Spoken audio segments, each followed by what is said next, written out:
شامل کرتے ہیں جمعیت اہل سنت والجماعت ضلع گجرات کے زیر اہتمام عظیم الشان عظمت صحابہ و اہل بیت موٹر سائیکل ریلی نکالی گئی۔ رپورٹ فیاض حضرت کیانی، 88 نیوز پاکستان۔ جمعیت اہل سنت والجماعت ضلع گجرات کے زیر اہتمام عظیم الشان عظمت صحابہ و اہل بیت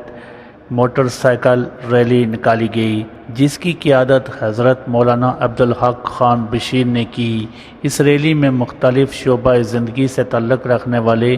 سینکڑوں لوگوں نے شرکت کی۔ ریلی فوارہ چوک گجرات سے شروع ہوئی، جو مختلف شاہراہوں سے ہوتی ہوئی پریس کلب پہنچی۔ شرکائے ریلی نے مختلف بینرز اٹھا رکھے تھے جن پر شان صحابہ زندہ باد، عظمت صحابہ زندہ باد، گستاخ صحابہ کو پھانسی دو کے نعرے درج تھے۔ ریلی پریس کلب پہنچی تو جلسہ عام کی شکل اختیار کر گئی۔ ریلی کے شرکاء سے مولانا عبدالحق خان بشیر نے خطاب کرتے ہوئے کہا کہ ہم پرامن لوگ ہیں، مگر صحابہ کی شان میں کسی قسم کی گستاخی برداشت نہیں کریں گے۔ تمام ماتمی جلوسوں کو ان کی عبادت گاہوں تک محدود کیا جائے اور ملک پاکستان سے فرقہ واریت کے خاتمے کے لیے بنیاد وار اسلام بل کو فی الفور نافذ کیا جائے اور پاکستان کو سنی اسٹیٹ قرار دیا جائے اور صحابہ کے دشمنوں کے لیے سزائے موت کا قانون بنایا جائے۔ انہوں نے مزید کہا، ملک کی مقتدر قوتوں کے ذریعے صحابہ دشمنوں کو خبردار کرنا چاہتے ہیں کہ وہ توہین صحابہ میں اس لیے جری اور زبان دراز ہوتے جا رہے ہیں کہ وہ اچھی طرح جانتے ہیں کہ اہل سنت والجماعت تو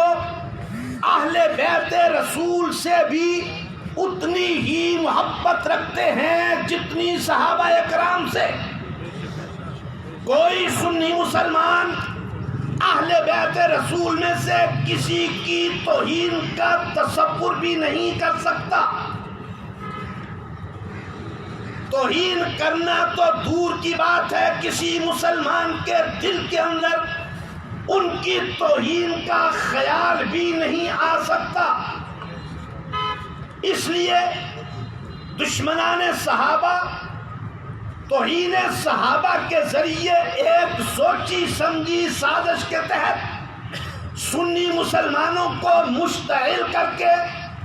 توہین اہل بیت کا راستہ دکھانا چاہتے ہیں، جو سراسر ناممکن اور محال ہے۔ اہل سنت والجماعت توہین اہل بیت کی تو کسی صورت میں مرتکب نہیں ہو سکتے، لیکن گستاخان صحابہ کا یہ اقدام اور مقتدر قوتوں کی مجرمانہ خاموشی انہیں کسی ایسے سنگین اقدام پر مجبور کر سکتی ہے جو ملک کی سلامتی، قومی وحدت اور ریاستی سالمیت کے لیے خطرہ بن سکتی ہے، جس کا نہ ملک متحمل ہو سکتا ہے اور نہ ہی قوم۔ ہم ملک کے مقتدر اداروں کی توجہ اس بات کی طرف بھی مبذول کرانا چاہتے ہیں کہ تعزیہ داری کے ماتمی جلوس اگر کسی فرقے یا مسلک کی عبادت ہیں تو ہمیں اس سے کوئی سروکار نہیں ہے، وہ نکالتے رہیں، لیکن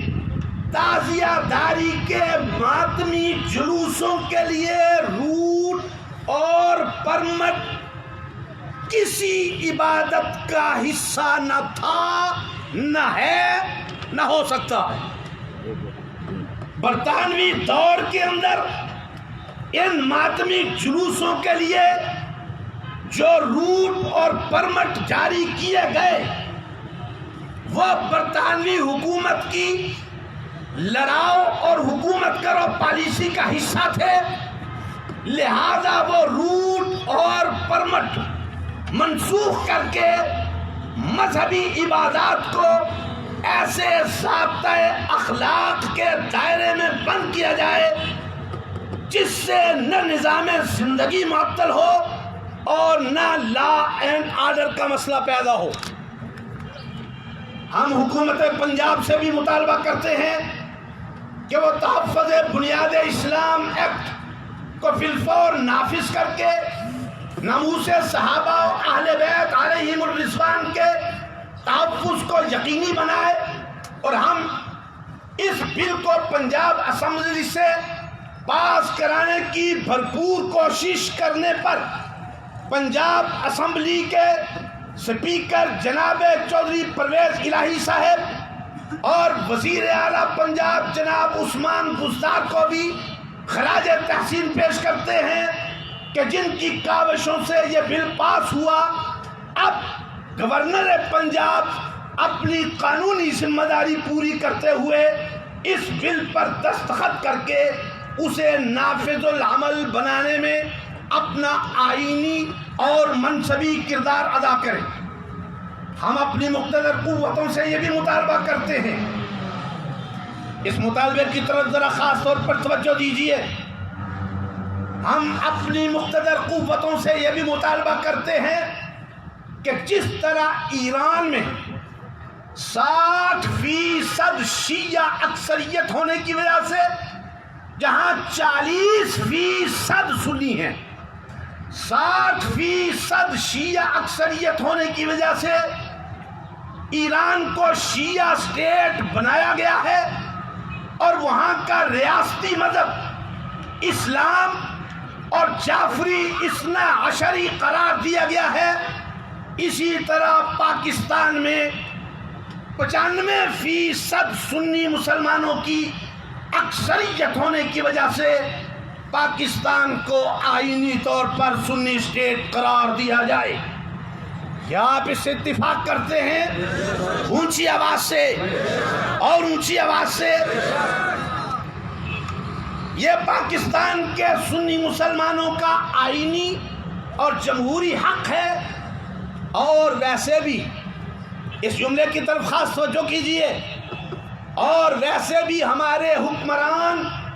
پاکستان کو ریاست مدینہ بنانے کا عہد رکھتے ہیں،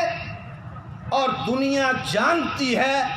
کہ نبوت اور خلافت راشدہ کی ریاست مدینہ سنی اسٹیٹ ہی تھی۔ نہ نبوت کی ریاست مدینہ سنی اسٹیٹ سے ہٹ کر تھی، اور نہ خلفائے راشدین کی ریاست مدینہ سنی اسٹیٹ سے ہٹ کر تھی۔ ہم اپنی مقتدر قوتوں سے یہ مطالبہ بھی کرتے ہیں کہ تحریک کے تحفظ ناموس صحابہ کے مرکزی رہنما حضرت مولانا ڈاکٹر عادل خان شہید رحمت اللہ علیہ کی شہادت کے بعد اب تک اس کیس کی طرف کوئی پیش رفت نہیں ہوئی، جو سندھ حکومت اور وفاقی حکومت کی نااہلی کا ثبوت ہے۔ ہمیں خطرہ ہے کہ کہیں ماضی میں شہید ہونے والے سینکڑوں علماء کی طرح شاید یہ کیس بھی داخل دفتر نہ کر دیا جائے۔ اگر خدا نخواستہ ایسا کیا گیا تو اس سے پیدا ہونے والی تمام صورتحال کی ذمہ داری حکومت اور مقتدر اداروں پر عائد ہوگی۔ آخر میں ایک بار پھر میں اپنے تمام صحافی بھائیوں، تمام ضلعی افسران اور تمام شرکائے ریلی کا شکر گزار ہوں کہ انہوں نے اپنے اپنے فریضے کو احسن طریقے سے نبھایا۔ اللہ رب العزت سب کو اس کا اجر عظیم عطا فرمائے، اور آپ سے میں درخواست کرتا ہوں کہ جس طرح آپ حضرات نے اپنے قائدین کے حکم کے مطابق پرامن طریقے سے اس ریلی میں شرکت کی، اسی طرح پرامن طریقے سے آپ منتشر ہو جائیں گے، لیکن منتشر ہونے سے پہلے فوراً مسجد میں پہلے نماز ہوگی، پھر منتشر ہوں گے۔ وآخر دعوانا الحمدللہ رب العالمین۔ بھرپور عظمت صحابہ و اہل بیت رضوان اللہ علیہم اجمعین